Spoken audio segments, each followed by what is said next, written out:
I recently heard a saying that men who work with their heads must rest with their hands.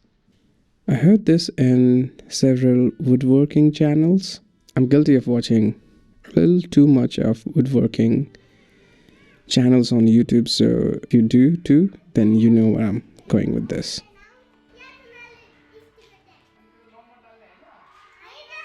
At first, it does sound like a good play on words, which I always like.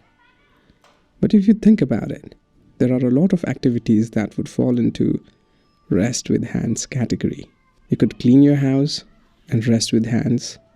You could build something and rest with hands. You could be woodworking and resting with hands. You could be drawing and resting with your hands, unless it's a profession, of course. I think one of my youngest and a fond memory is that with of my mom helping me build paper houses. I think it was a school project. And in case you get any other ideas, my mom is perfectly fit and fine. Going back to the paper houses, it had to be tiny, and I was a kid, so I didn't have any idea. I didn't have a clue what to do or how to build it.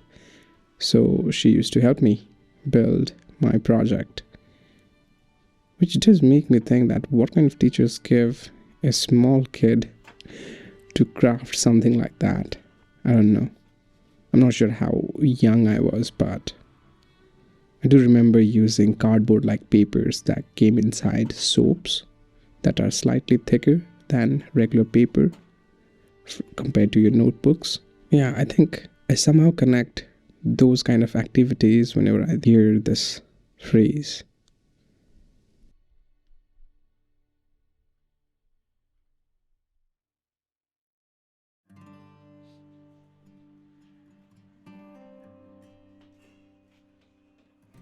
Imagine building a house and you're stressed because you need to get it right.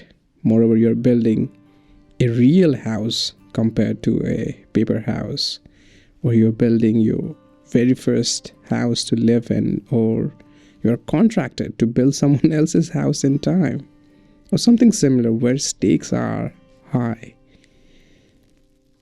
Then those activities wouldn't qualify as a resting with hands under this saying.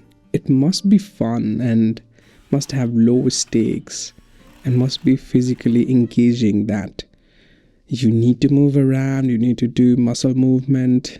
I think that is important, because only when the stakes are low and you're moving physically and making some progress and have some sort of a end goal in mind, and something that's relatively achievable in shorter span of time, your brain then gets to autopilot itself into a state of wonder. You let your mind wander and be free. It gets to jump around events and reflect upon the things that you might have missed. It reminds you to pay attention to things that were forgotten or kept aside. It gets to wind down and release itself from the constant data crunching, email responding, constant consuming mode where everything is chaotic and stressful. I guess most jobs and life these days is just chaotic, and it's because of us. And don't get me wrong, I like my job and profession, at least most days.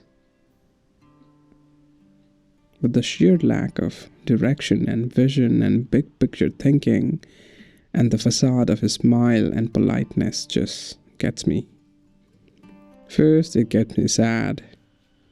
Then, after piling up for some time, it turns into all kinds of nasty feelings of lethargy, anger, fear, envy, all the nasty stuff, you name it.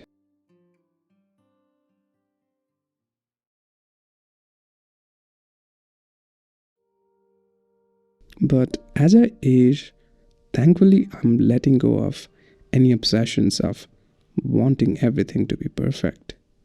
I still like perfect things, don't get me wrong.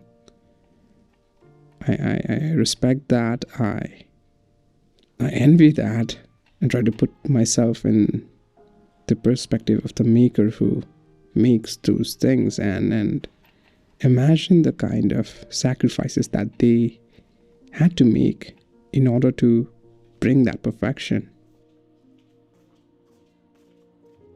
And on the other side, in my life, I try to embrace the imperfection of my life, and trying to find beauty in it is weirdly calming. I think it is why I made so much connection to that phrase, and that too while watching a woodworking channel that asked me to rest with my hands and learn to let go of things.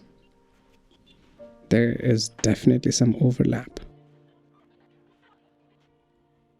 Whenever I try building or fixing things outside of my domain and expertise, I suck. I suck as an electrician, I suck as a carpenter, and I suck as a musician. I probably suck as a YouTuber as well, but it doesn't matter. I get to enjoy the craft while making a mess, just like when I was a kid. I guess we forget to be like kids and enjoy the life as we grow.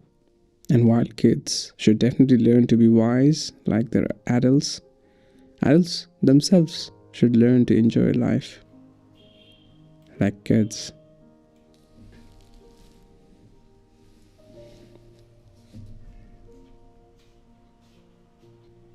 I hope that's heavy enough.